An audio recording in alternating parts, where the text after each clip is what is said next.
సమస్యతో బాధపడుతున్నారా? ఇప్పుడు లేజర్ చికిత్సతో ట్రీట్మెంట్ రేంజ్ హాస్పిటల్స్ లో శాశ్వత పరిష్కారం. ఇప్పుడే సంప్రదించండి. ఈ రోజు మన విశిష్ట అతిథి శ్రీమతి వాసిరెడ్డి పద్మ గారు.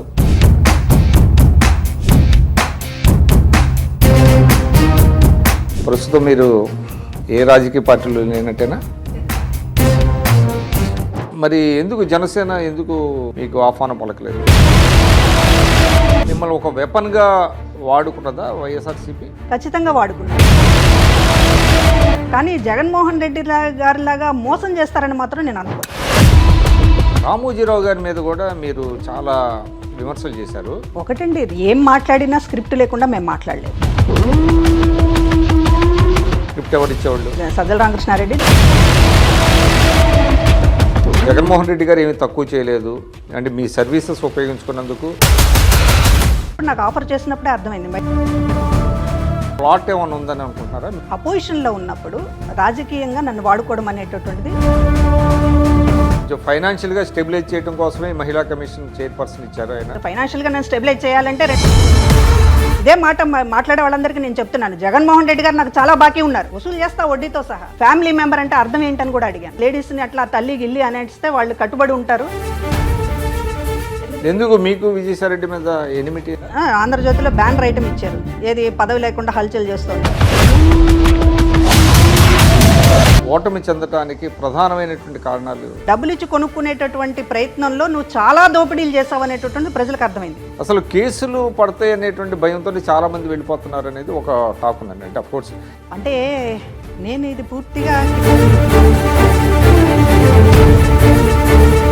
తెలుగుదేశంలో జాయిన్ అయితే చంద్రబాబు గారిని ఎట్లయితే విమర్శించారో ఆ విధంగా జగన్ విమర్శించడానికే పరిమితం అవుతారు. ఇంకా వేళ జగన్మోహన్ రెడ్డి గారితో మొదటి నుంచి ఉండి అన్ని కష్టం.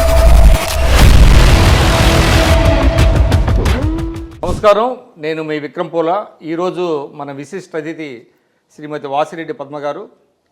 శ్రీమతి వాసిరెడ్డి పద్మ గారు రాష్ట్ర మహిళా కమిషన్ మాజీ చైర్మన్. వారి రాజకీయ భవిష్యత్ ఏంటి తదితర అంశాల గురించి మాట్లాడదాం.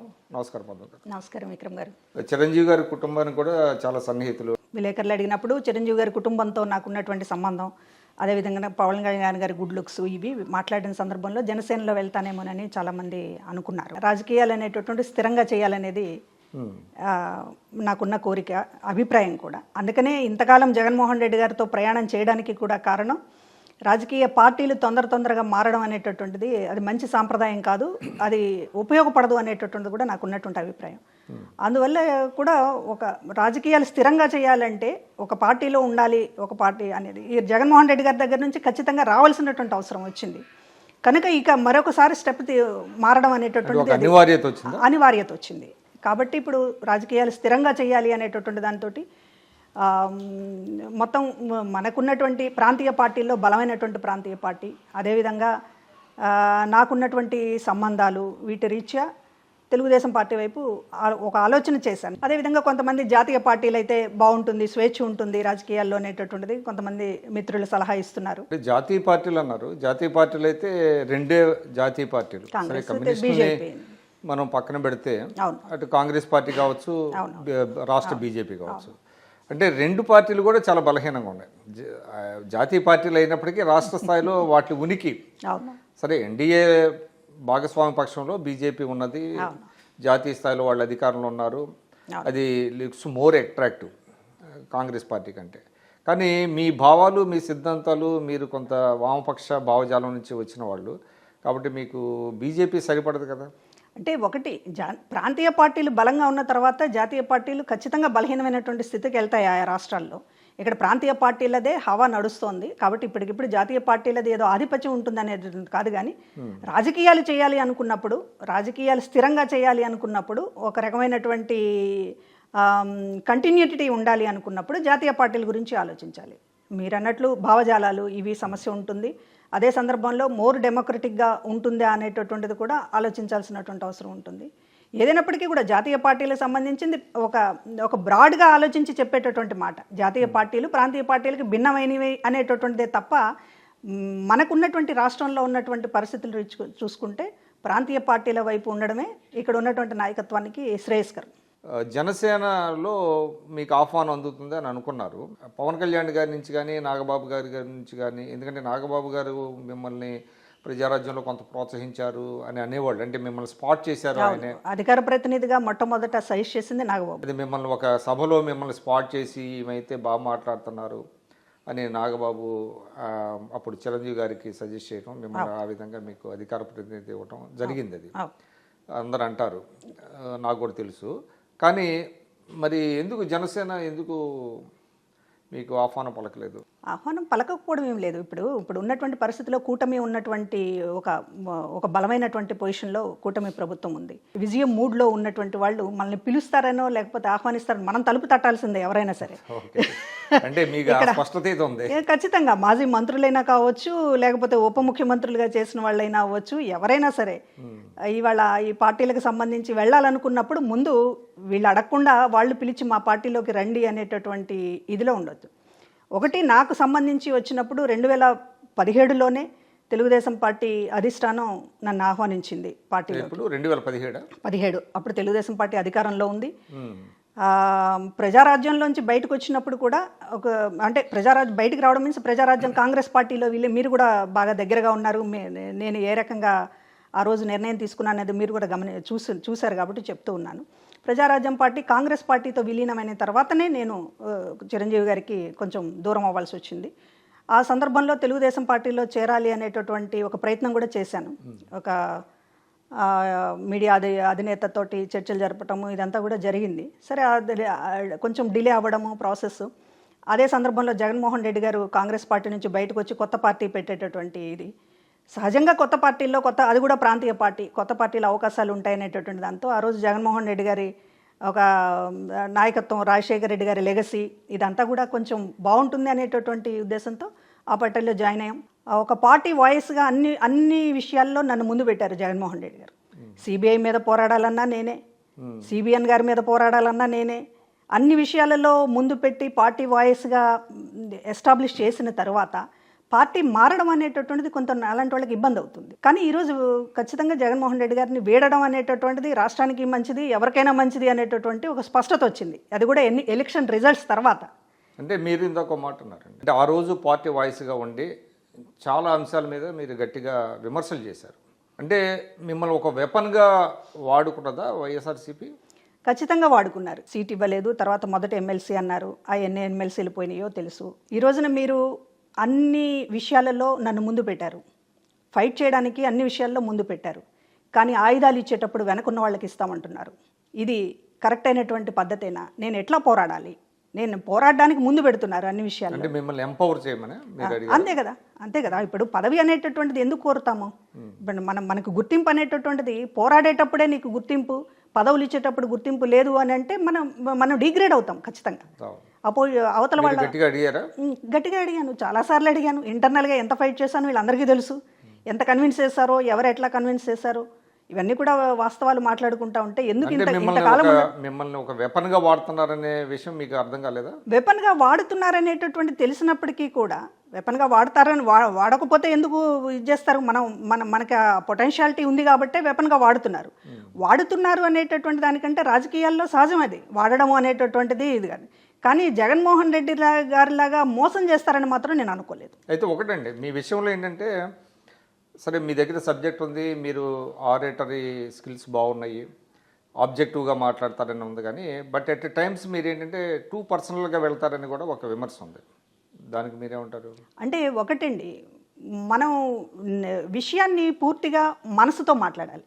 ఒక జనరల్గా స్పోక్స్ పర్సన్స్ లేకపోతే పార్టీ మాట్లాడేవాళ్ళు చేసేటటువంటి, ఇప్పుడు అడ్వకేట్ ఆర్గ్యుమెంట్ అయినా అంతే ఉంటుంది. అడ్వకేట్ కోర్టులో ఒక కేసు నెగ్గింది, లేకపోతే కోర్టులో ఒక రకమైనటువంటి ఒక క్రిటికల్ కేసు నుంచి బయటపడేశాడు లాయరు అని అంటే అతను మనసు పెట్టాలి. మనసు పెట్టకుండా బుర్ర ఒకటే పెడితే, కేవలం నాలెడ్జ్తో పెడితే సక్సెస్ అవ్వదు కేసు. కాబట్టి నేను మనస్ఫూర్తిగా నేను మౌల్డ్ చేసుకున్నాను. ఇవాళ ఎందుకు ఈ తెలుగుదేశం పార్టీకి సంబంధించి అన్ని విమర్శలు చేశారు అనేటటువంటిది మీరు అడిగినా లేకపోతే ఇంకొకళ్ళు అడిగినా నా సమాధానం నేను ఇక్కడ ఉంటానని అనుకున్నాను. ఇది నా పార్టీ అనుకున్నాను. నేను ఇక్కడ రాజకీయాల్లో పార్టీలు మారతారనేటటువంటిది ముందు నుంచి నాకు ఆలోచన లేదు. ఇది ఈ పార్టీలో చాలా కాలం పాటు నేను నిలబడాల్సి ఉంటుంది, ఇది నా నేల, ఇది నా మట్టి అనుకున్నాను. కాబట్టి దానికి సంబంధించినటువంటి పూర్తిగా నేను ఓన్ చేసుకున్నాను. ఓన్ చేసుకోబట్టే నాకు చంద్రబాబు నాయుడు గారితో మరొకసారి ఏమన్నా అవసరం వస్తుందని కానీ, లేకపోతే ఆ సెక్షన్స్తో దగ్గర అవ్వాల్సి వస్తుంది కానీ అనుకోలేదు. కాబట్టి నేను పూర్తిగా రాజకీయంగా ఇటే ఉన్నాను అనుకున్నాను. కాబట్టి నేను మీరు ఏ పని చేసినా అంతే చేయాలి. మనసా వాచా కర్మణ చేస్తేనే సక్సెస్ అవుతామనేటటువంటిది నా పద్ధతి. అది అలాగే చేశాను అంతే తప్ప. కానీ ఒకటండి, అంటే మీరు చంద్రబాబు నాయుడు గారినో తెలుగుదేశం పార్టీ లీడర్స్నో విమర్శించడం అది రాజకీయ పరమైంది. బట్ మీరు what you did and what you have done ఏంటంటే, రామోజీరావు గారి మీద కూడా మీరు చాలా విమర్శలు చేశారు. దాని వెనక కొంతమంది తమ దుగ్ధని తీర్చుకోవడానికి మిమ్మల్ని ముందుకు నెట్టి అట్లా చేశారని అనుకోవాలా? అంటే సజ్జల రామకృష్ణారెడ్డి కావచ్చు, జీవీడి కృష్ణమోహన్ కావచ్చు, వీళ్ళందరూ కలిసి రామోజీరావు గారి మీద ఆయన బ్రాండ్ ఆఫ్ జర్నలిజాన్ని మీరు చాలా తీవ్రమైన విమర్శలు చేశారు కదా, అది కూడా మీరు మిమ్మల్ని అట్లా ఇంప్లికేట్ చేశారని మీరు అనుకుంటున్నారా? ఒకటండి, ఏం మాట్లాడినా స్క్రిప్ట్ లేకుండా మేము మాట్లాడలేదు. స్క్రిప్ట్ ఎవరు ఇచ్చేవాళ్ళు? ఖచ్చితంగా సజ్జల రామకృష్ణారెడ్డి, జీవీడి కృష్ణమోహన్ గారికి స్క్రిప్ట్ ఇస్తారు. జగన్మోహన్ రెడ్డి గారితో వాళ్ళు మాట్లాడతారు. వాళ్ళు ఆయన అభిప్రాయాలని వీళ్ళు స్క్రిప్ట్ ఇస్తారు. ప్రతి లైను కూడా మేము ఏమి మాట్లాడినా పైన మాట్లాడమంటేనే మాట్లాడాను తప్ప మేము తీసుకొచ్చి పెట్టుకుని మాకు చంద్రబాబు నాయుడు గారితో నాకేం శత్రుత్వం ఉంటుంది? చంద్రబాబు నాయుడు గారితో లేకపోతే మీరు అన్నట్లు అంటే ఒకటండి, అంటే మిమ్మల్ని మీరు డిఫెండ్ చేసుకోండి.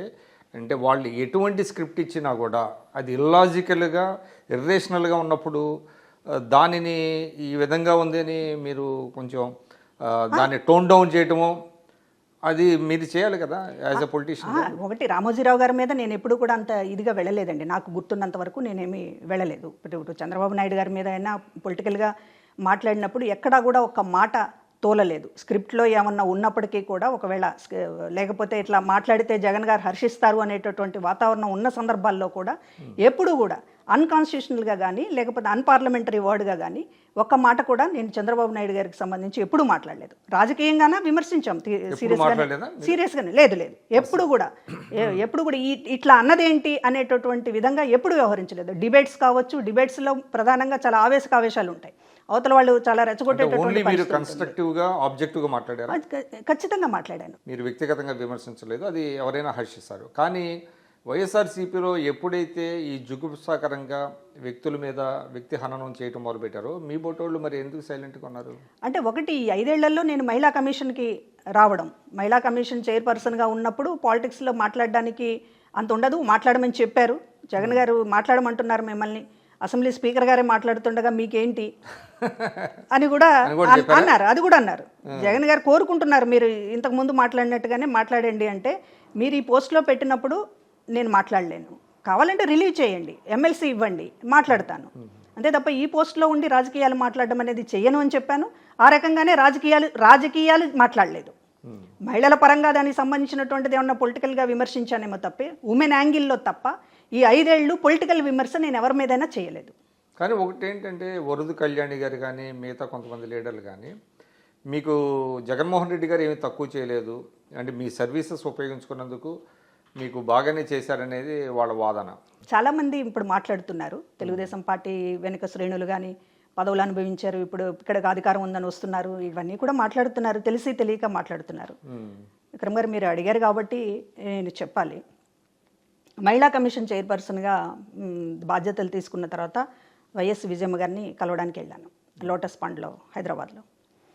కలవడానికి వెళ్ళినప్పుడు ఆవిడ చాలా బాధతోటి చెప్పారు, అప్పుడే నువ్వు ఇది తీసుకోకుండా ఉండాల్సిందమ్మా అన్నారా? ఆవిడ ఈ మాటని చాలామంది దగ్గర కూడా అన్నారు. మహిళా కమిషన్ చైర్పర్సన్ తీసుకోకుండా ఉండాల్సింది పద్మ, అసలు నీకు ఎప్పుడు ఇవ్వాలి, నీకు సీట్ ఇస్తా అన్నారు, 2014 ముందు సీట్ ఇస్తా అన్నారు, ఆ తర్వాత మొదటి ఎమ్మెల్సీ అన్నారు, ఎన్ని ఎమ్మెల్సీలు పోయినాయి, అందరినీ నేను అడిగాను, ఎన్నిసార్లు ఆమెకు అన్యాయం చేస్తారయ్యా అని చెప్పి నేను అడిగాను.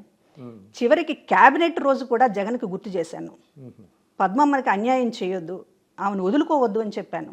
ఇది ఆవిడ సూటిగా స్పష్టంగా మాట్లాడిన మాటలు. ఒక మాట నేను ఎక్కువగా చెప్పట్లేదు, తక్కువ చెప్పట్లేదు. విజయమ్మ గారి లెక్క అయినా నా లెక్క అయినా, విజయమ్మ గారు అప్పుడు గౌరవాధ్యక్షురాలుగా ఉన్నారు పార్టీకి, ఆమె సే ఉండేది కదా పార్టీ. అదే ఆవిడదేమి ఉండేది కాదండి.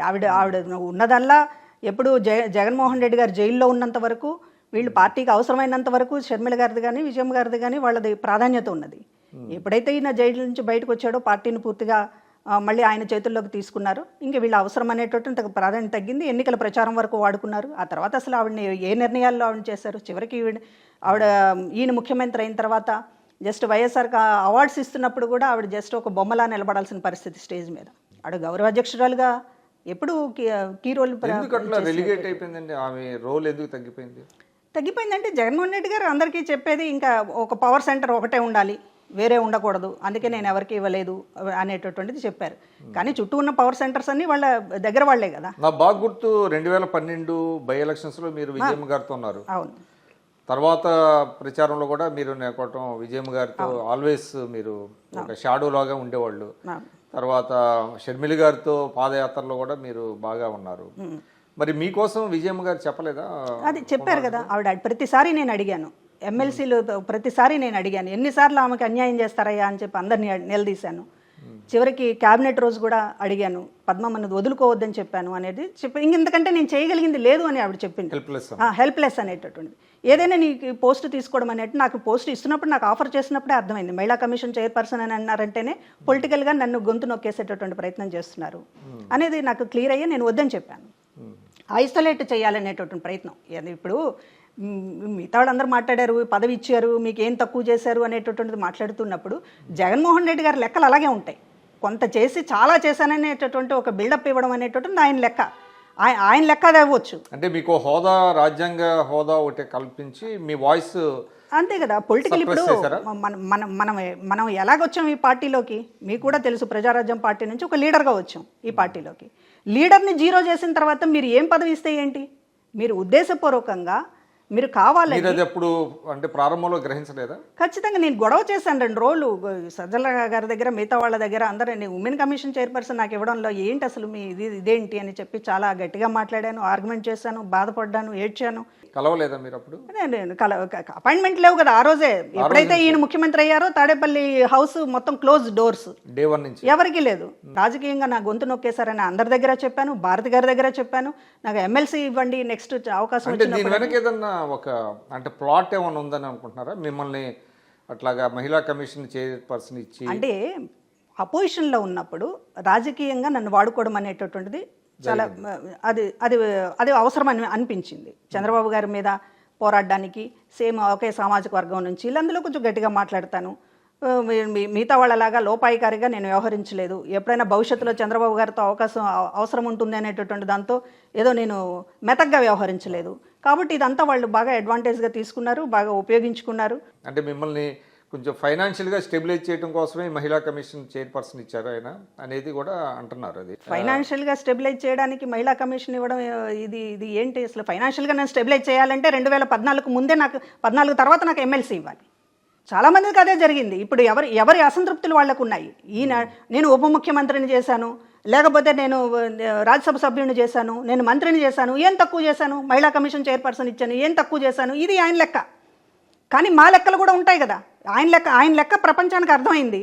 కానీ ఎందుకు ఇవాళ జగన్మోహన్ రెడ్డి గారిని వదిలిపోతున్నారు ఇంతమంది అనేటటువంటిది ఆయన ఆలోచించుకోవాలి కదా. ఆయన తరపున మాట్లాడే వాళ్ళు ఆలోచించాలి కదా.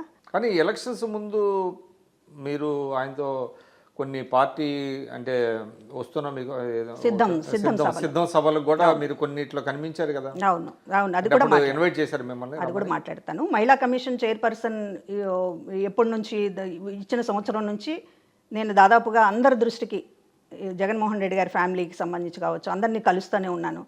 కత్తులు కూడా పదును పెట్టకపోతే వాడకపోతే తుప్పు పట్టిపోతాయండి. ఇవాళ నా పరిస్థితి కూడా అంతే అవుతుంది. మీరు నన్ను మహిళా కమిషన్ చైర్పర్సన్లో పెట్టడం అనేది చాలా రాంగ్ స్టెప్. సరైన పదవి, సరైన స్థానంలో సరైన మనిషిని పెట్టడం అనేటటువంటిది లేకపోతే అది రాజకీయ పార్టీలకు కూడా ఉపయోగం లేదు. నన్ను దయచేసి దీన్ని రిలీవ్ చేయండి, చైర్పర్సన్గా నన్ను రిలీవ్ చేయండి, ఎమ్మెల్సీ ఇవ్వండి అని చెప్పి సంవత్సరం తర్వాత నుంచి నేను అడగడం మొదలుపెట్టాను. సహజంగా రాజకీయ పార్టీలు అన్న తర్వాత ఒక్కొక్కసారి ప్రామిస్ చేయలేకపోతారు, అది అర్థం చేసుకుంటామండి ఎవరైనా కానీ. ఎమ్మెల్సీ ఇవ్వలేదు, సమీకరణాలు కుదరలేదు, సీట్ ఇవ్వలేకపోయారు, ఎందుకు ఇవ్వలేకపోయారు అనేటటువంటిది దానికి మొత్తం కూడా మన పట్ల వ్యవహరించినటువంటి తీరు ఈ 15 ఏళ్ళుగా మనం ఆయనకేం చేశాము, ఆయన మనకేం చేశాడు అనేటటువంటిది చూస్తే ఈ నటన అత్యంతంగా నన్ను బాధించినటువంటి విషయం. విజయమ్మ గారే క్వశ్చన్ చేస్తున్నారు కదా, ఆ అమ్మాయికి ఆవిడకి ఎన్నిసార్లు అన్యాయం చేస్తారు అని చెప్పి ఆవిడ అడిగిందంటే ఎన్నిసార్లు మడం తిప్పాడు జగన్మోహన్ రెడ్డి. విజయమ్మ గారు ఆవిడ ఫెయిర్ అండి. ఆవిడ ధర్మంగా ఉంటారు అన్ని విషయాల్లో. ఎందుకు వాసిరెడ్డి పద్మ మనతో ఉంది మొదటి నుంచి, అన్ని విషయాల్లో కాచుకుంది. ఎవరు కాచుకుంటారండి? నీ అరెస్ట్ అయినప్పుడు, జగన్మోహన్ రెడ్డి అరెస్ట్ అయినప్పుడు మొత్తం కూడా ఇంటి ముందు టెంట్ వేసి ఫ్యామిలీ మెంబర్స్ అందరూ కూర్చుంటే ఒక్క నాయకుడు లేడు. ఆ రోజు రాత్రంతా నేనున్నాను. భారతి గారు, విజయమ్మ గారు, షర్మిల గారు, వీళ్ళు ముగ్గురు కూడా కూర్చుంటే ఆ రోజు ఉన్నటువంటి ఈ సోకాల్డ్ లీడర్స్ ఎవరు కూడా ఆ రోజు ఎవరు ఉండలేకపోయారు అక్కడ. ఆ రోజు నుంచి చివరి దాకా వాళ్ళతో ఉండి మాట్లాడింది ఆ కుటుంబానికి తెలుసు. ఆ రోజు సిబిఐ మీద మాట్లాడాలంటే ఈ సజ్జలు ఎక్కడున్నాడు? ఆ రోజు వీళ్ళు ఎవరు లేరు. సిబిఐ మీద పోట్లాడాలంటే మాలంటి వాళ్ళమే. మళ్ళీ దేనికి వెరవకుండా మీ ఈక్వేషన్స్ భారతి గారితో సరిగా లేవా? అసలు జగన్మోహన్ రెడ్డి గారికి లేదండి. నేను వీళ్ళని భారతి గారు ఆవిడ ఏం ప్లేన్ చేస్తుందో మనకు తెలియదు. ఈ షర్మిల గారితో, విజయమ్మ గారితో ఉన్నానేమో అనేటటువంటి ఒకటి ఉందేమో నాకు తెలియదు. అటువంటిది ఏమీ లేదని కూడా వాళ్ళకి చాలా క్లియర్గా తెలుసు. మహిళా కమిషన్ చైర్పర్సన్ ఇచ్చిన తర్వాత విజయమ్మ గారిని కలవడమే తప్ప ఆ తర్వాత షర్మిల గారు తెలంగాణ పార్టీ పెట్టినప్పుడు కానీ లేకపోతే ఆ తర్వాత కానీ ఎప్పుడూ నాతో మాట్లాడలేదు. నేను ఎప్పుడు ఆవిడతో మాట్లాడలేదు. ఆ విషయం తెలుసు, వీళ్ళకి తెలియక కాదండి. ఇక్కడ అంతా కూడా ఒక సామాజిక వర్గం అనేటటువంటి పనిచేసింది. సాయిరెడ్డి అనే అతను చాలా స్పష్టంగా చాలా మంది దగ్గర ఆవిడ కమ్మ, ఆవిడ నమ్మకూడదు చెప్పాడు. వాళ్ళు వచ్చి నాకు చెప్తే నేను ఎంత హట్ అయ్యి కూడా అందరూ కూడా సీఎంఓలో ఉన్న వాళ్ళందరూ కూడా జగన్మోహన్ రెడ్డి గారి దృష్టికి తీసుకురాకండిలేండి, మేము మాట్లాడతాంలేండి సమయం చూసుకుని. ఎందుకు మీకు విజయసాయిరెడ్డి మీద ఎనిమిటీ? ఏం లేదు, క్యాస్టే అంతకు మించి ఇంకేం కనపడట్లేదు. అతనికి అంత వ్యతిరేకత ఆయన ట్వీట్లలోనే కనపడుతుంది కదా. అంటే ఇప్పుడు నేను కులం చూడలేదు, నాలో కులం చూసిన తర్వాత ఇంత ద్వేషించిన తర్వాత పోనీ కింది స్థాయిలో కొంత క్యాడరు, కింది సోషల్ మీడియాలో ఏదో అట్లాంటి జగన్ గారి దగ్గర కనబడిందా మీకు? నెంబర్ 2 స్థానంలో ఉండి కూడా పెద్దిరెడ్డి గారు కావచ్చు చాలా కులం పేరుతోటి ఎదురుగా మాట్లాడుతూ అవమానిస్తున్నప్పుడు వీళ్ళు ఇంటెన్షన్ అంటే క్లియర్గా అర్థమవుతుంది. వీళ్ళు బయటపడ్డారు, జగన్మోహన్ రెడ్డి గారు బయటపడలేదు. నాకు పదవి ఇవ్వకపోవడానికి, నాకు రాజకీయంగా నన్ను నిలబెట్టాలనేటటువంటి కనీస ప్రయత్నం చేయలేదు అని అంటే దాని అర్థం ఏంటి? తొక్కేయాలనేటటువంటిదే కదా. దో యువర్ ఏ కమ్మ, నాకు తెలిసి మీరు ఆదర్శ వివాహం చేసుకున్నారు, మీకు క్యాస్ట్ పరమైనటువంటి లీనింగ్స్ ఉన్నాయని నేనైతే అనుకోవట్లేదు. కానీ మీలో అది కూడా చూశారు. అదే ఇప్పుడు నేను నిజంగా ఈ పార్టీలో ఉన్న తర్వాత జగన్మోహన్ రెడ్డి గారి కమ్మ సామాజిక వర్గం పట్ల ఎట్లా ఉంటున్నారో నెమ్మదిగా అర్థమైపోయిన తర్వాత, ప్రధానంగా అధికారంలోకి వచ్చిన తర్వాత ఏ రకంగా వ్యవహరిస్తున్నారనేటువంటి అర్థమైన తర్వాత, నాకు సంబంధించినటువంటి ఎల్లో మీడియాకి సంబంధించినటువంటి అనేక మందితో నాకు మొదటి నుంచి మంచి సంబంధాలు ఉన్నాయి. ఇక్కడ జగన్మోహన్ రెడ్డి గారి దృష్టికి తీసుకెళ్తే ఇక్కడ ఏదో వేటు పడిపోతుంది అనేటటువంటి వాతావరణం ఉంటుంది కాబట్టి నేను అనేక మందితోటి నేను మాట్లాడడం కనీసం టచ్లో కూడా లేదు. బయట సోషల్ మీడియాలో కావచ్చు, ఆ పార్టీ నేతలు కొంతమంది మాట్లాడుతున్నది కావచ్చు, ఎందుకంటే మీరు కూడా ఒక వివరణ ఇవ్వాలి మీ నుంచి. మీకు ఆయన ఒక ఫ్లాట్ కొనిచ్చారు అనేటువంటి ఒక వార్త కూడా ఒకటి సర్క్యులేట్ అవుతుంది. జగన్మోహన్ రెడ్డి గారి గురించి తెలిసిన వాళ్ళు ఎవరైనా సరే ఒక్కళ్ళన్నా ఆయన గురించి బాగా తెలిసినటువంటి వాళ్ళు ఆయన ఫ్లాట్లు కొని పెడతాడని, లేకపోతే వాడు భద్రతకు సంబంధించినటువంటిది, లైఫ్కి సంబంధించినటువంటి చూస్తారని ఒక్కడిని చెప్పమానండి. జగన్మోహన్ రెడ్డి గారి స్వభావం తెలిసే ఇట్లాంటి పుకార్లు పుట్టిస్తున్నారా? ఫ్లాట్ కొనిస్తున్నాడని చూపించమనండి. ఇన్ని జాగ్రత్తలు తీసుకున్నా కూడా నన్ను కార్నర్ చేయటం మీకు ఖచ్చితంగా ఇది ముఖ్యమంత్రి ప్రమేయం లేకుండా ముఖ్యమంత్రి సీఎంఓ ఆఫీస్లో చీమ చిట్టుకు మనదు. జగన్మోహన్ రెడ్డి గారికి తెలియకుండా సీఎంఓలో వాళ్ళు నన్ను తీసేస్తారని నేను ఎలా అనుకుంటాను? సలహాదారులు ఉన్నారు కదా, ఎవరైనా కానీ ఆయనకి తెలియకుండా జరుగుతుందని నేను అనుకోవడం లేదు. సలహాదారులే చెప్పారో లేకపోతే ఆయన సలహాదారులకి ఆయనే సలహా ఇచ్చాడో మొత్తానికి మేలుకోలేకపోయారు. ఏదండి అప్పుడు మీరు ఎందుకు మేలుకోలేకపోయారు? ఈ విధంగా జరుగుతున్నది చెప్తున్నానండి. అదే ఈ మొత్తం పరిణామాలు చూసి ఇవిడ చాలా అసంతృప్తిగా ఉంది. ఎలక్షన్స్ ముందు ఏదైనా దెబ్బేస్తుందేమో అనేటటువంటి దానితోటి చివరికి సీటు కూడా ఇవ్వలేదు కదా, సీటు కూడా ఇవ్వలేదు, ఎమ్మెల్సీ ఇవ్వలేదు, లేకపోతే దీనికి సంబంధించిన పదవి కూడా పోగొట్టేటటువంటి ప్రయత్నం చేశాము. ఇంత చేసిన తర్వాత ఆవిడకి సరిగ్గా పొలిటికల్గా ఒక ప్లేస్ కల్పించినట్టయినా డ్రామా ఆడదామని అనుకున్నారు. అంతకుముందు ఎలక్షన్స్ ముందు చెప్పారు, మీరు ఎలక్షన్ కమిషన్ దగ్గరికి వెళ్ళండి, రోజు మీడియాతో మాట్లాడండి అని. అంటే నాకు ఏదైనా ఫీల్డ్ వర్క్ అప్ చెప్పండి, నాకేమంత ప్రచార యావగా నేను ఏదో పోయి మీడియాతో మాట్లాడి ఎలక్షన్ కమిషన్తో మాట్లాడి నేను ఆ రోల్ తీసుకోవాలని నేను అనుకోవడం లేదు. పొలిటికల్గా నేను మిస్ అయ్యాను, చాలా వరకు మిస్ అయ్యాను. ఈ 5 ఏళ్ళు నన్ను చాలా మిస్ చేశారు. దీనికి సంబంధించినటువంటిది దాన్ని పొలిటికల్ యాక్టివిటీ ఇవ్వండి అని చెప్పి అడిగాను. చివరికి సిద్ధం సభలలో ఒక యాంకరింగ్ పాత్ర అనేటటువంటిది ఒకటి దాన్ని ఒక క్రియేట్ చేసి సాటిస్ఫై చేయాలని, అంతకుమించి ఏం లేదు. సీట్ ఇవ్వలేదు కదా, ఎక్కడ కూడా పేరు రాకూడదు. ఎక్కడ 5 ఏళ్ల పాటు నా పేరు రాకూడదు అనుకున్నారు, నా ముఖం కనపడకూడదు అనుకున్నారు, ఐసోలేట్ చేయాలనుకున్నారు, పూర్తిగా పక్కన పెట్టాలనుకున్నారు. కంప్లీట్గా పొలిటికల్ ట్రాక్ నుంచి తప్పించేసి నన్ను ఒక కాన్స్టిట్యూషనల్ పోస్ట్లోకి ఇచ్చేశారు. మహిళా కమిషన్ చైర్మనే కాకుండా గతంలో మీరు చాలామంది మహిళలకి ఆసరాగా యాజ్ ఏ అడ్వకేట్గా మీరు రాజమండ్రిలో మీరు ఇందాక చెప్పారు. సునీత గారికి అన్యాయం జరిగినప్పుడు మీరు ఎందుకు స్పందించలేకపోయారు? ఇక్కడ స్పందించడం అంటే ఇప్పుడు షర్మిల గారి విషయంలోనే ఆవిడతో పాదయాత్ర చేశాను, ఆవిడకి విజయమ్మ గారికి తోడుగా ఉన్నాను అనేటటువంటి దానితోనే నేను ఇంత శిక్ష అనుభవించాను.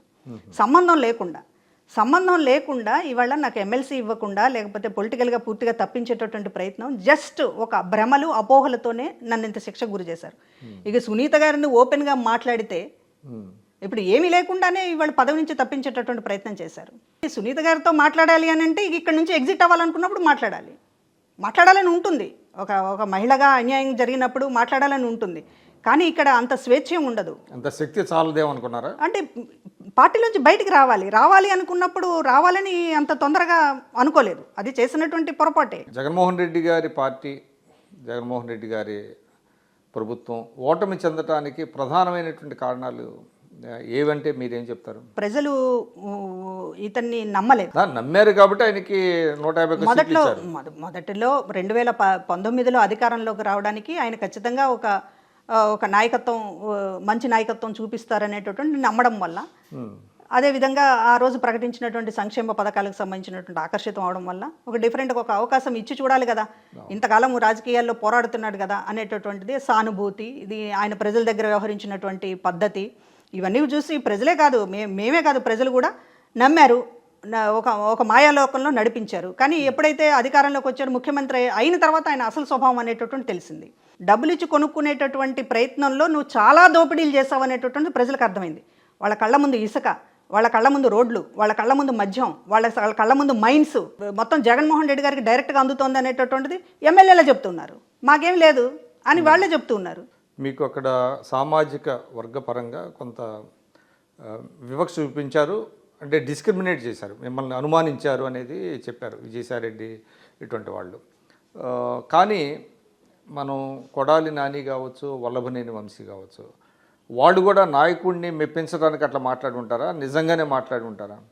మరి వాళ్ళ విషయంలో అటువంటి వివక్ష ఎందుకు ఎదురు కాలేదు? ఇది ఒక హిప్నాటిజంలా ఉంటుందండి. డైరెక్ట్గా చెప్తున్నట్టు ఉండదు, డైరెక్ట్గా ఆదేశాలు ఇచ్చినట్టు ఉండదు. కానీ నాని అన్న అని నా భుజం మీద చెయ్యి వెయ్యాలి అని అంటే నేను ఇలా ఉంటేనే వేస్తాడనేటటువంటిది అర్థమైపోతుంది అక్కడ.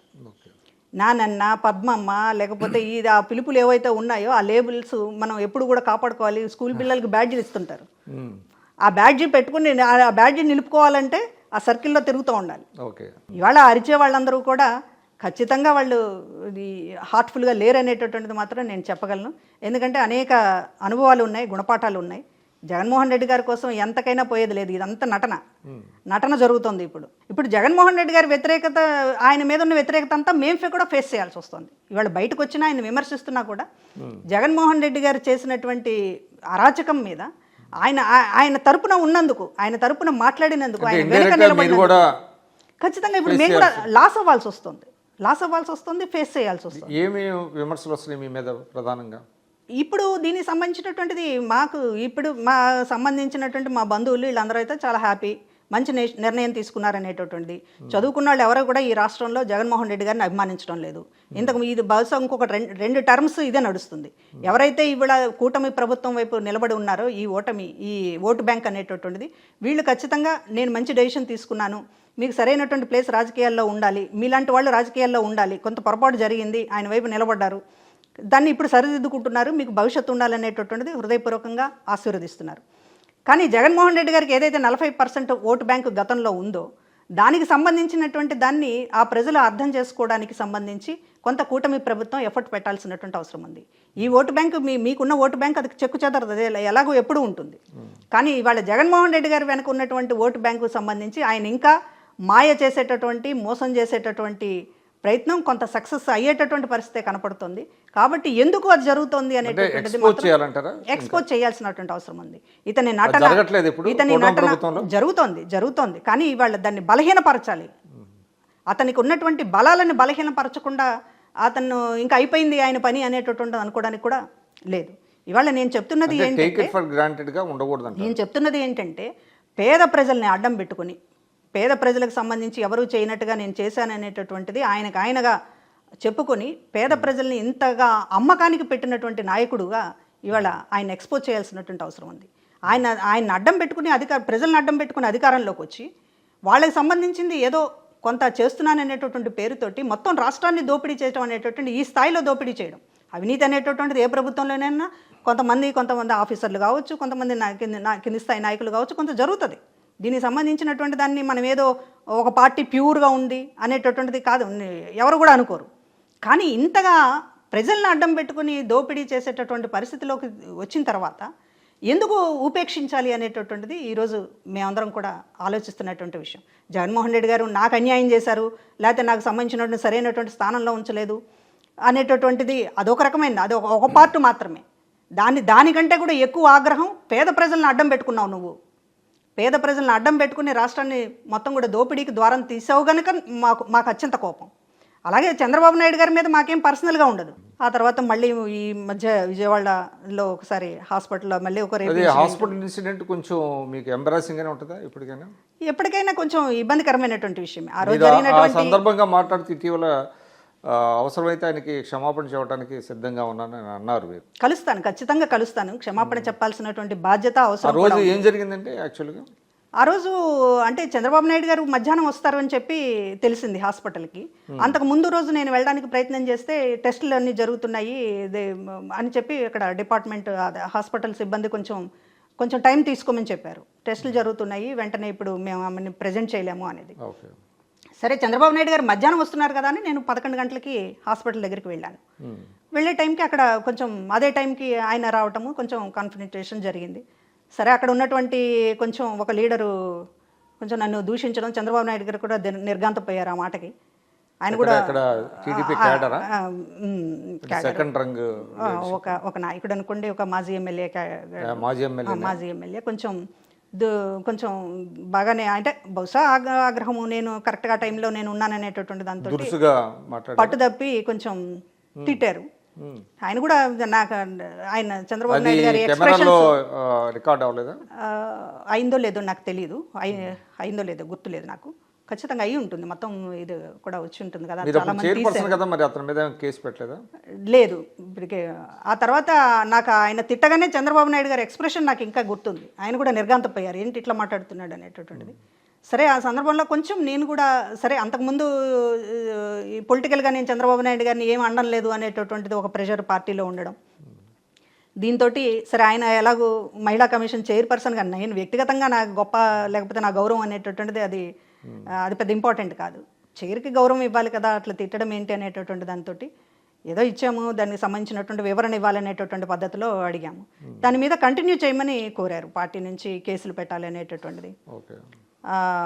కేసులు పెట్టమంటే నేను దానికి ఇష్టపడలేదు. కేసులు పెట్టడం మళ్ళీ అంటే రాకపోతే కోర్టులకు వేస్తారు. తెలంగాణలో చంద్రబాబు నాయుడు గారి మీద, అదేవిధంగా ఇతర నాయకుల మీద పెట్టమనేటటువంటి హాస్పిటల్కి వచ్చారో. ఇప్పుడు తెలంగాణలో మహిళా కమిషన్ సమన్స్ చేసింది, నోటీసులు ఇచ్చారు.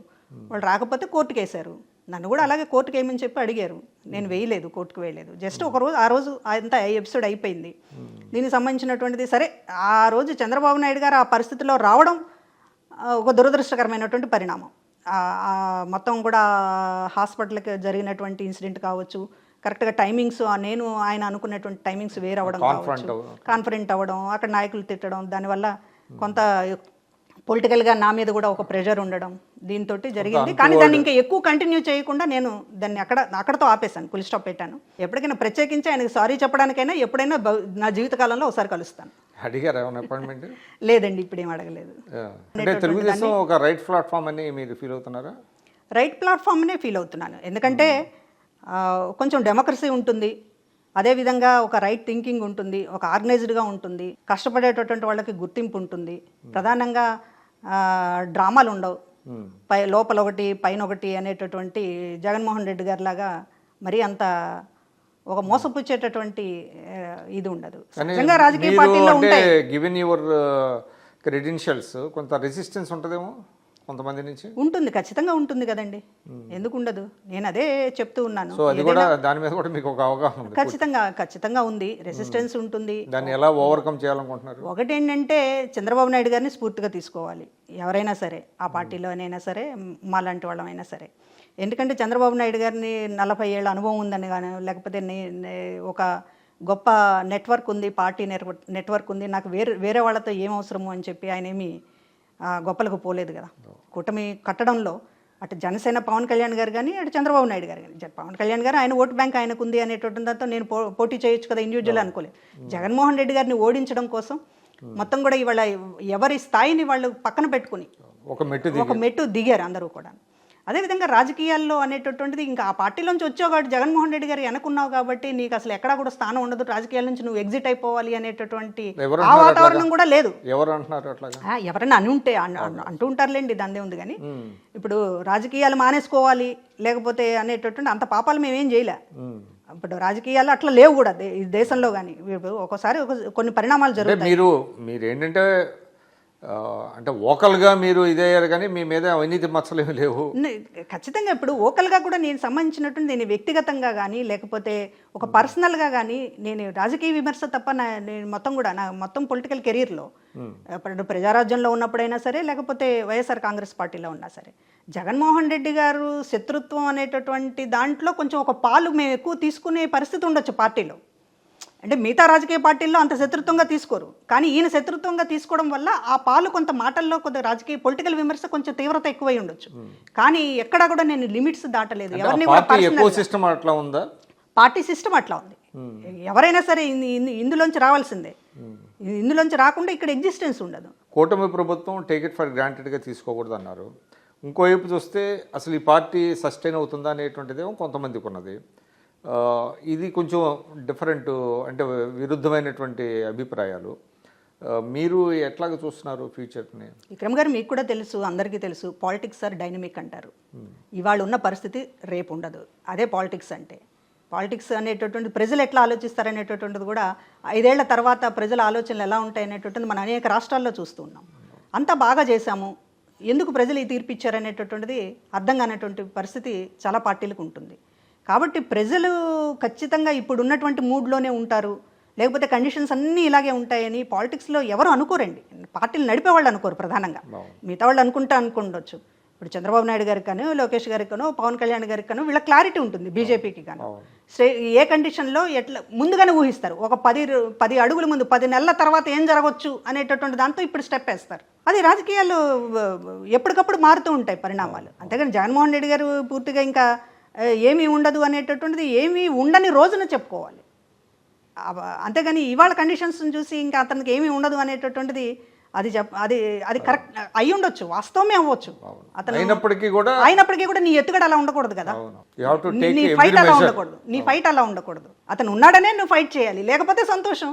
లేకపోతే సడన్ గా అతను వేరే రూపం తీసుకుంటే అంతే కదా, వాక్యూమ్ అతను వేరే ఫిలప్ చేయొచ్చు, లేకపోతే అతనే కొత్త రూపంలో రావచ్చు. తర్వాత అండి మీరు అది వచ్చిన తర్వాత చిరంజీవి గారిని ఏమన్నా కలిసారా? చిరంజీవి గారిని ఆయన బర్త్డే విషెస్ చెప్పడమేనండి. అప్పుడప్పుడు బర్త్డేకి విషెస్ చెప్తా, ఆయన కూడా చాలా ప్రేమగా మాట్లాడతారు. ఏదైనా మనస్ఫూర్తిగా ఉండడంలో చిరంజీవి గారి తర్వాత ఎవరైనా హృదయపూర్వకంగా మనుషుల్ని ప్రేమించడం కానీ, కుటుంబం కానీ, సురేఖ గారు కూడా, ఈవెన్ రామ్ చరణ్ గారు కూడా నా పట్ల చాలా అభిమానం చూపించేవాళ్ళు. అంటే ఈ పార్టీలోంచి బయటకు వచ్చాక ఇంకా కలవలేదు. అసలు కేసులు పడతాయి అనేటువంటి భయంతో చాలా మంది వెళ్ళిపోతున్నారు అనేది ఒక టాక్ ఉందండి. అంటే అఫ్కోర్స్ మీకు అటువంటి ఇబ్బంది లేదనుకోండి. నేను ఇది పూర్తిగా కేసులు భయంతో వెళ్తారనేది అనుకోవడం లేదండి. అంతగా పొలిటికల్గా కూటమి ప్రభుత్వం అయినా టార్గెట్ జగన్మోహన్ రెడ్డి గారు ఉంటుంది తప్ప అందరినీ టార్గెట్ చేసుకుని కేసులు పెట్టి వెంటాడతారనేటటువంటి అంత పొలిటికల్ సిచ్యువేషన్స్ ఉండవు. కానీ ఇంతమంది పోతున్నారంటే నీ నాయకుడు క్రెడిబిలిటీ ఏంటనేది ప్రజలు ఆలోచిస్తారు. కనీసం ఒక ఇంట్రోస్పెక్షన్ అనేది ఉంటుంది కదా. ఇప్పుడు ప్రజలు ఆలోచిస్తారు కదా, నీ తల్లి ఎందుకు నీకు సపోర్ట్గా లేదు, నీ చెల్లి ఎందుకు సపోర్ట్గా లేదు, నీ కుటుంబ సభ్యులు ఎందుకు సపోర్ట్గా లేరు, నీతో పాటు నడవాలనుకునేటటువంటి నాలాంటి వాళ్ళు ఎందుకు లేరు, ఇదంతా కూడా ప్రజలు ఆలోచించకుండా కళ్ళు మూసుకుంటారని అనుకుంటే మీరు అదే భ్రమల్లో ఉండండి, తప్పేం లేదు. కానీ ఏదో ఒక 1 డే మళ్ళీ హిస్టరీ రిపీట్స్ లాగా అయ్యే అవకాశం ఉందంటారు. హిస్టరీ రిపీటే కదా.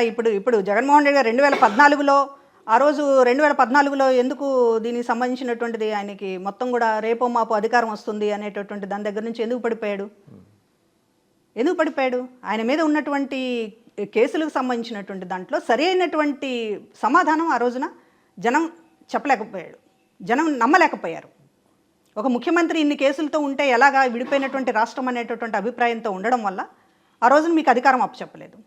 5 ఏళ్ల తర్వాత మిమ్మల్ని ముఖ్యమంత్రిగా చూసిన తర్వాత మీ రిషికొండ వ్యవహారాలు లేకపోతే మీకు సంబంధించినటువంటి అనేక విషయాలు ప్రజల కళ్ళ ముందు చూశారు. మాకు డబ్బులు ఇస్తున్నావు, మమ్మల్ని కొనుక్కుంటున్నావు. ఇది ప్రజలు బాగా అర్థం చేసుకున్నటువంటి విషయం. డబ్బులు ఇస్తున్నాము అనేటటువంటి పేరుతోటి ప్రజలు ఇక మొత్తం కూడా జగన్మోహన్ రెడ్డి గారిని భుజాల మీద మోస్తారు. 30 ఏళ్ల పాటు నన్నే ఎన్నుకుంటారు, ఇక నేనేం చేసినా చెల్లుతుంది. లేకపోతే ఎవడైనా బుద్ధున్నాడు ఎవడైనా సరే 6 నెలల ముందు ఎలక్షన్ పెట్టుకుని చంద్రబాబు నాయుడు గారు లాంటి వాళ్ళని అరెస్ట్ చేస్తాడండి? పొలిటికల్ స్ట్రాటజీ అనేటటువంటి దాంట్లో అంటే ఎంత ఈగోకు పోకపోతే అంటే నేను ఏం చేసినా చెల్లుతుంది. చూసారా, ఎలక్షన్ 3 నెలల ముందు పెట్టుకుని చంద్రబాబు నాయుడు గారిని అరెస్ట్ చేసి నేను ఎలా గెలిచానో చూపిస్తాను, కిక్ అంటాడు చూసావా ఏదో సినిమాలో.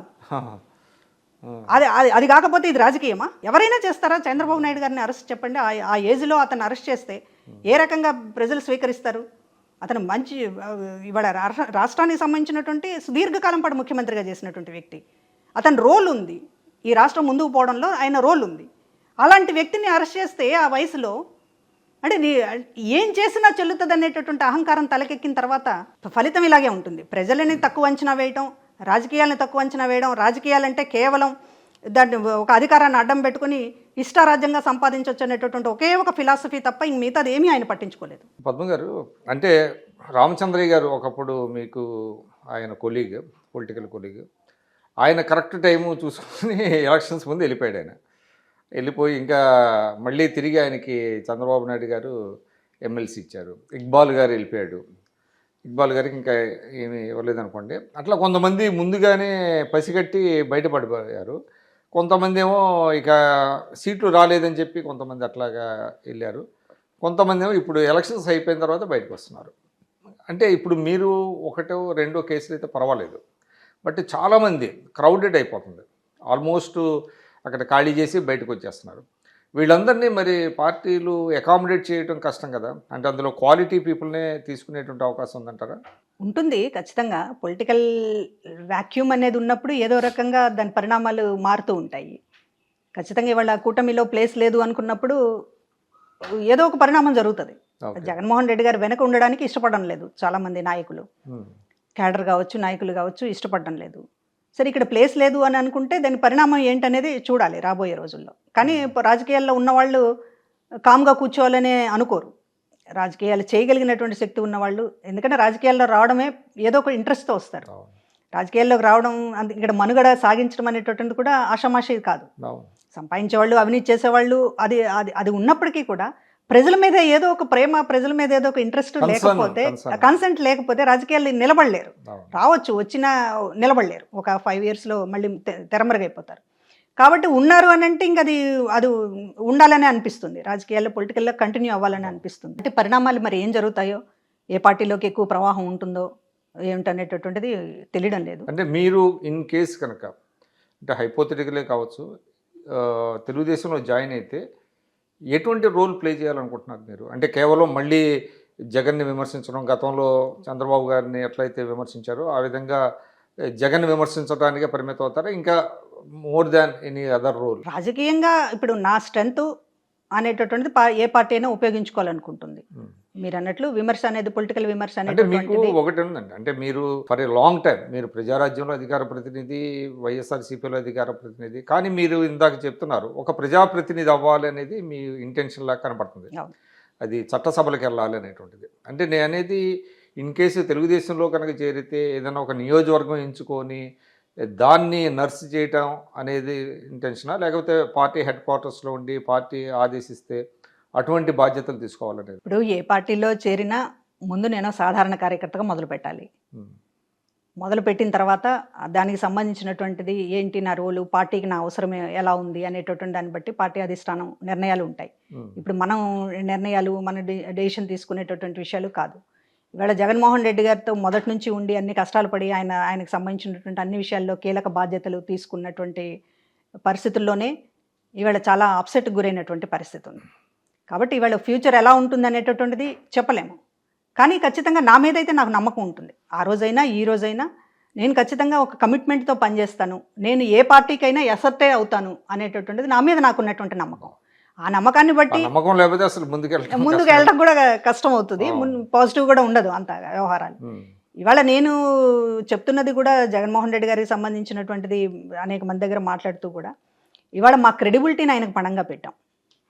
ఇవాళ ఏదైతే ఉందో ఆయనకు సంబంధించినటువంటి ఒక అవినీతిపరుడు, ఆయనకు సంబంధించినటువంటి ఇన్ని సిబిఐ కేసులు, దీనికి సంబంధించి ఆర్గ్యుమెంట్స్ చేస్తున్నప్పుడు టీవీ9లో ఒకసారి అచ్చెన్నాయుడు గారు అసలు ఇన్ని కేసులను పెట్టుకున్నోడిని మీరు ఎట్లా ఆర్గ్యుమెంట్ చేస్తున్నారో మాకు అర్థం కావట్లేదమ్మా అన్నారు. ఒక మంచి అడ్వకేట్గా మనం అక్కడ వ్యవహరించాం. ఆ అడ్వకేట్గా వ్యవహరించడానికి మన ఫేస్ ఉపయోగపడింది. మన ఫేస్ ఎందుకు ఉపయోగపడింది అని అంటే మనకు ఉన్నటువంటి మచ్చలేనటువంటి ఒక చరిత్ర గతంలో కావచ్చు, లేకపోతే ఇప్పుడు కావచ్చు, దీనికి సంబంధించినటువంటి పాలిటిక్స్ని ఒక పొల్యూట్ చేయనటువంటి ఫేసులుగా ఆ క్రెడిబిలిటీని జగన్మోహన్ రెడ్డి గారికి ఉపయోగపడింది. కాబట్టి ఆయన మచ్చలన్నింటినీ మాలాంటి వాళ్ళ దాంతో కప్పిపుచ్చుకున్నాడు. కాబట్టి ఇవాళ దీనికి సంబంధించినటువంటిది నా మీద నాకు ఆ నమ్మకం ఎప్పుడూ ఉంది. వీళ్ళు చూస్తాం, ఫైట్ చేద్దాము. రాజీనామా చేసే ముందు, ఎందుకంటే మీ హస్బెండ్ కూడా సామాజిక కార్యకర్త, నాయకుడు ఆయన, అదేవిధంగా మీ చిల్డ్రన్ కానీ మీ కుటుంబ సభ్యులతో చర్చించారా? చర్చించామండి. ఖచ్చితంగా ఇవాళ ఈవీఎంలు దీని గురించి మాట్లాడుతూ ఉన్నప్పుడు నేను చాలామంది దగ్గర కూడా మాట్లాడాను. ఈవీఎంల వల్ల జగన్మోహన్ రెడ్డి ఓడిపోయాడని కొంతమంది పాపం నమ్మి మాట్లాడుతున్నప్పుడు నా కుటుంబంలో నా వెనక వచ్చినటువంటి పోలింగ్ బూత్లోకి నా వెనక వచ్చిన నా కూతురు తెలుగుదేశం పార్టీకి ఓటేసింది. ఇంటికి వచ్చి తర్వాత ఎందుకు జరిగింది అని అంటే ఖచ్చితంగా యూత్ ఎట్లా ఆలోచిస్తున్నారనేటటువంటిది చాలా క్లియర్గా అర్థమైంది. అనేక మంది రెడ్డి సామాజిక వర్గం రాయలసీమలో పార్టీ నాయకులకు సంబంధించి మాట్లాడినప్పుడు మా ఇంట్లో ఓటు వేయలేదండి, జగన్మోహన్ రెడ్డి గారికి ఓటు వేయలేదండి అని ఆ రోజే చెప్పారు. అంటే రెడ్డి సామాజిక వర్గం కూడా పూర్తిగా రాయలసీమలో ప్రధానంగా. మరి ఇంత కళ్ళ ఎదురుగా మన చుట్టూ జరుగుతున్నటువంటివి, మన కుటుంబంలో ఏం జరుగుతుందో తెలిసిన తర్వాత నాయకులు ఎవరు కూడా ఈవీఎం అని జగనో లేకపోతే ఇంకొకళ్ళో అంటే నాయకులు ఎవరు కూడా మాట్లాడలేకపోతున్నారు.